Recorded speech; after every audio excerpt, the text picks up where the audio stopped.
I'm Samantha Jones, host of the Meet Me for Coffee podcast. I'm coming to you guys from the Journal of Commerce Inland Distribution Conference here in Chicago. If you guys were unable to attend this year, I'm excited to be bringing coverage of the show through some of our speakers on this podcast, many of who are actually speakers at this conference, and then others who are attending and sharing their insights as well. We'll have multiple episodes releasing throughout the week, and we hope that this information is helpful and insightful for you and helps you decide if the JOC Inland Conference is one that you should put on your calendars for 2025. Hi everyone, I'm here with Chris. Chris, would you mind introducing yourself? Hey Samantha, thanks for having me on. I'm Chris Torrance and I lead strategy over at Optym. Awesome. Well, we just met for the first time back at Trimble Insight, and now here we are again just a week or so later at another conference, so I know you're busy and on the road. Can you tell me more about the clients that Optym serves? Because I know that Optym is a technology company, you're in the tech side of things. I'm curious to know like your perspective and your fit in this space right now. Yeah, so thank you, Samantha, for I know we have seen each other quite a bit and finally made it happen. So I'll say that. We finally made a podcast So happen. good to put faces and names as conferences. That must be the fall conference circuit. So yes. Yeah, as far as what we do, and I've been in this industry for, embarrassed to say, maybe over 25 years.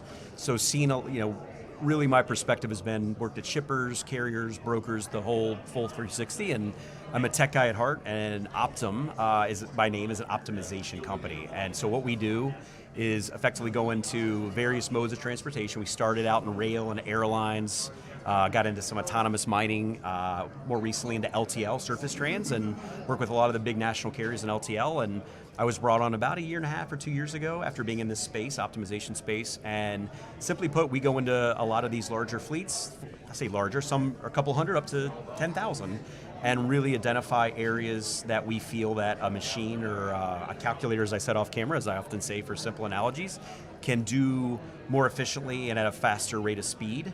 And as a former operator, I sat in that seat, and I often, whether it's planning and dispatching and a lot of executional repeatable tasks, I feel like that we're at a point now with technology that, hey, we should start not looking at AI as this bleeding edge technology. It should be looked at as what are real applications based on where the industry is today, and trucking in particular. And so yeah, I like to find those, and as I said off camera, there's a lot of, as a former operator myself and engaging with those folks now, there's always this notion of, hey, that sounds great, but I'm really busy and I've got so many things to do, and it's like, exactly. So if I can free up more time leveraging cool technologies to alleviate, if not eliminate, a lot of those tasks, and allow you to do what you as a human are really good at, like this, that's a win for everybody. So that's kind of, again, my plight is that harmonization or balance between really cool technologies and automation, augmentation, and never forgetting that at the end of the day, this is a human-related business. Right. And so how do you balance the best of both? Right. So you have a very diverse client base. I'm interested, is there any particular group or segment that you have seen trying to lean into automation maybe more so than others, or do they just have naturally a greater need for it, more mundane tasks, or is it pretty spread evenly across? Yeah, I mean, I'd say really the opportunity in my background in particular, despite Optym having a broad range of applications throughout different modes, if you break down the modal pie chart, full truckload is the biggest by far. Right. So that's really my core focus right now. Okay. LTL and full truckload, but really on the full truckload side. Right. So we see opportunities, Samantha, for everyone to leverage this.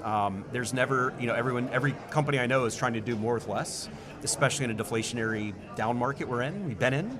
And so I like to say, whether we're in a tight market or a loose market, there's always an opportunity to kind of leverage these tools, and that's what they are, as tools, to be more efficient, work faster, and as I said earlier, allow the machines to do things that involve numbers. Humans in general are not great at math, right. And that's okay, but our industry involves a lot around money and metrics and KPIs and everything, and I think in the future you'll start to see that this movement towards letting these machines do all the things that machines are good at, like I said earlier. And again, as I talk to these companies, it's like, but there's, you look at it, drivers, we talk about 100% attrition and turnover. Sure. That's embarrassing, that's not good, and there's a cost to that. Yeah. And when I talk to the dispatchers and the planners, they're like, yeah, we'd love to talk to our drivers and build those relationships, we just got to do all these other things. And that's kind of on the list. And so great, again, what if you could spend more time going and winning more freight and keeping those drivers, make them feel like, more importantly, involved in the organization? why wouldn't you do that? So I think trucking, again, of all sizes and segments, when the asset world and even the brokerages, final mile, there's always opportunity, even at the shipper level. And I worked at shippers. There's just tasks that I think over time we feel like would be well suited to have an assistant, a virtual assistant of sorts, mathematically tell you, this is what's possible, and then leave that final decision up to that end user to say, right. You know your business better than I do, or better than a machine. We're empowering and enabling. We're not just trying to let machines run the world, right? Or automation That's a scary thought. Run unchecked here in this That's instance. Right. Yeah, 100%. Absolutely. Well, I have one last question Sure. for you. Is this your first time attending this conference? It is not. I'm a frequent conference goer. And this one happened to be in my backyard here in Chicago, so I've told everyone I didn't have to get on a flight for this one. But I've been to JOC Inland probably a handful of other times in the past. So good to see. Shout out to Eric Johnson for reminding me that this one is going on this week, and glad to be here. And it's been awesome speaking to people like yourself and many familiar faces. Met a lot of new people, and it's great to see this environment that's really fostered a sense of more intimate conversations and by design, right? And beautiful day here in Chicago. I think everyone's enjoying themselves. Well, thank you so much for making this podcast a part of your time here at the conference. You bet. Glad we finally made it happen, Samantha. Me too. Yeah, awesome.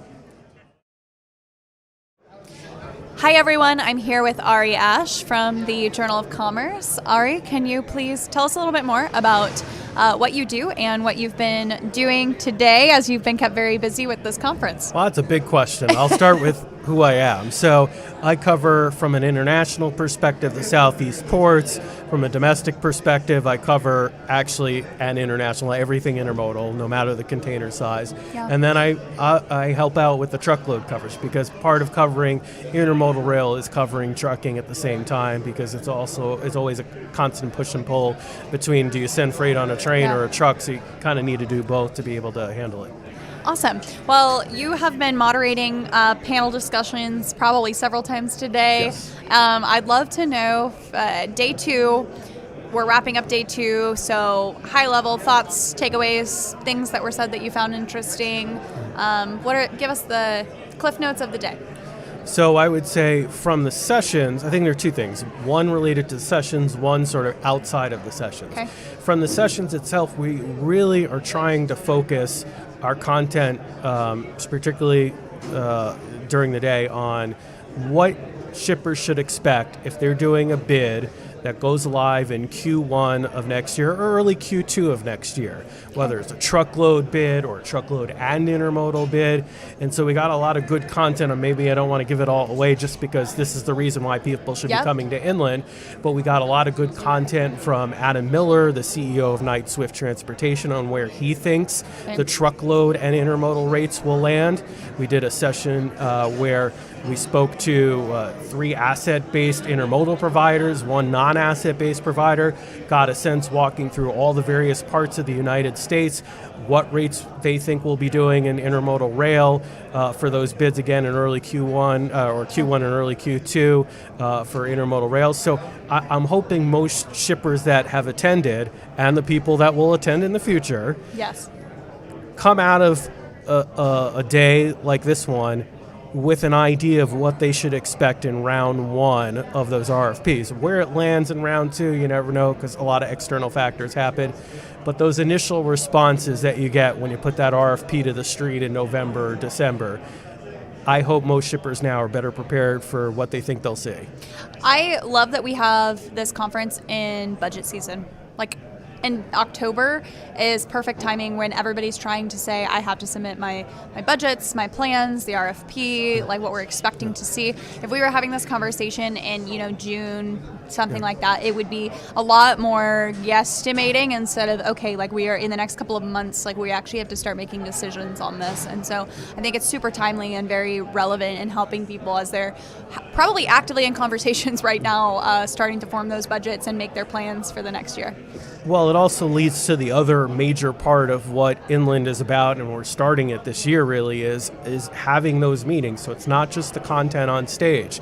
If you're an intermodal provider and you're at that point you talked about, Okay, it'd be valuable right at the beginning of October to have a meeting with BNSF Railway and JB Hunt in the same room. Yeah. It would be advantageous to have a meeting with Union Pacific and Hub Group in the same room. It would be advantageous to have a meeting with CSX or CPKC and the Schneider in the same room. And then those three companies, but we have a lot of others that are in the trucking space. Knight Swift, as we were mentioning before, trucking companies. So it's not even just intermodal. Being able to sit down in a room with your trucking partner and talk about where we are in the market and what we talked about today, where it should go, so that it's not only coming from us on stage, but from those conversations directly from your transportation partners. Right. That's going to be a fixture of Inland year in, year out. It'll be that way in 25 as well. Right. I love that. I think that is what, in my opinion, has always been very unique about this conference, is how much, not just like, we're not talking about meetings that are like, oh, I made sure I touched base, went to dinner with my client. This is like, there is a work. Like, people are working here. Yes. It's like these meetings are productive. They are talking. There are like takeaways, next steps that come out of these. This is actually like problem resolution here on site. That's always been such a cool part of this conference. The analogy I like to tell people as we're building this out is TPM, which people are obviously very familiar with. TPM, for all the great content, a lot of it's also meeting with your ocean carriers, negotiating that ocean contract, and meeting with all of the steamship lines and getting those meetings done, business being done at TPM. That's what we want, and Inland is at this point, having business done at these meetings. But instead of an ocean carrier, you substitute that for an intermodal provider, a truckload carrier. But the same concept of TPM, you just sub in truckload and rail instead of ocean carrier. Well, I have one last question. I know that we were unsure coming into this conference whether we would or would not be actually handling a ILA strike, and we are in fact facing one. So what are your thoughts now that we are where we're at around how this impacts intermodal, since I know that that's the area you focus on heavily. So as operations cease along our East Coast ports and southern ports, what happens with the rail providers servicing these ports? So I'll throw a little cold water on the sort of hysteria that's been out there in the press, okay? The way I would describe it, and then I'll circle back to sort of specifics with the intermodal providers. I spoke to an apparel and footwear shipper recently, asked them what does it mean for them, and they gave an answer that I think is emblematic of a lot of shippers. They said, we've brought in 85% of our inventory for what we need in the holiday season already. Right. And that other 15%, do we need it right away? No. I mean, eventually we'll need it, but it takes another month. Yeah, whatever. We'll be fine. We're not going to have stockouts. Sure. I think everything that we've been seeing on the international side from the last 4 or 5 months with the volumes in LA and Long Beach, and then the residual impact on rail, has been directly prepared for this scenario. So this idea that all of a sudden people are going to freak out because of the ILA and networks are going to get jammed and ports are going to get jammed. No, this has been a scenario that's been planned out, and shippers have been preparing for it for 5 months now, and it's not going to have any of that havoc. Now, as it comes to intermodal, similarly, like, okay, if it were freaking out, then we would see a lot of people moving freight to the West Coast. You'd see tie-ups there. You'd see tie-ups in Memphis and Chicago, where the handoff would happen to CSX and Norfolk Southern. I expect none of that to happen. I think it'll be fairly smooth sailing. I don't think that, again, there will be a lot of new diversions that come, so those handoffs I don't think will jump in any significant way. The one thing I think that the people need to watch is from an asset perspective. So in order to move a container, you got to put it in a rail car. That you can't move a train and a container without a rail car. So you're moving these containers, that last wave that went into the ports, you're moving it to Memphis, you're moving it to Chicago, you're moving it to Ohio. Now you've got a rail car that's not doing anything. Yeah. Ports are shut down. Where do you stick that rail car? Because there are thousands and thousands of rail cars. Yeah. There's not enough room in Chicago for them. There's not enough room in Memphis for them. So you got to use Ohio. You have to use Nashville, parts of Georgia to store cars. But the minute a deal is struck, you have to get those cars in place. And they want them all back probably pretty quickly to get things moving again. And then the other competition is the push and pull, because when the ports reopen, they're going to want to flush out the imports first. Sure. Okay, so that goes into the terminals. The railroads want the exact opposite. They want the they want those exports out because there are going to be so many exporters that are going to be knocking at the door saying we held this cargo for whatever number of days the strike lasts. Now we want to ingate it and get it to the port. So now you've put the rails in a precarious situation where how do they balance the ocean carriers' needs with the shippers' needs? And that's not an envious position to be in. What's the magic number there on a number of days or number of weeks that if we surpass that point would make that scenario a lot more hectic? I think it depends on who you ask. To me, I think it will be fine if everything is resolved within 7 days and there will not be much of an impact that anyone will notice. Once we get to 7 to 14, then I think we can have a discussion and a debate on will it be a little, will it be a little more than little, will it be moderate? If we get past 14 days, then we start to have the real conversation. Now we start saying, okay, what is really going to be the ramp up process? Yeah. Are the rails going to get stuck?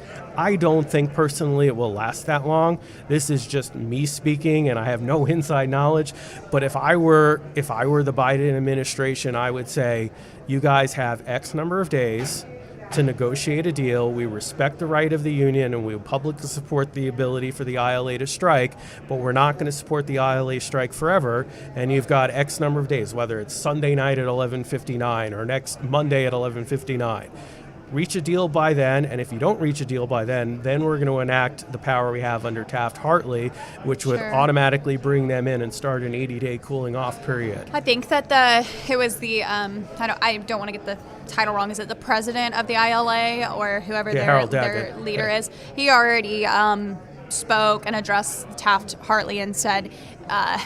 Basically said, if we come back, you think we're going to work? Yeah, they're going to slow work vessels if that happens. I mean, is slow working better than no working at that point? No, it isn't, but you also come to a scenario where the Biden administration has to have an honest conversation with Daggett and say, look, we supported you. We've given you all the time leading up to this strike. We've given you the strike. How long has that been, by the way? How long have we known this was coming, and how long have they been working on it? They've been working on it for more than a year at this point. Yeah. Okay. We all knew the date was coming. How long was the contract that was in place?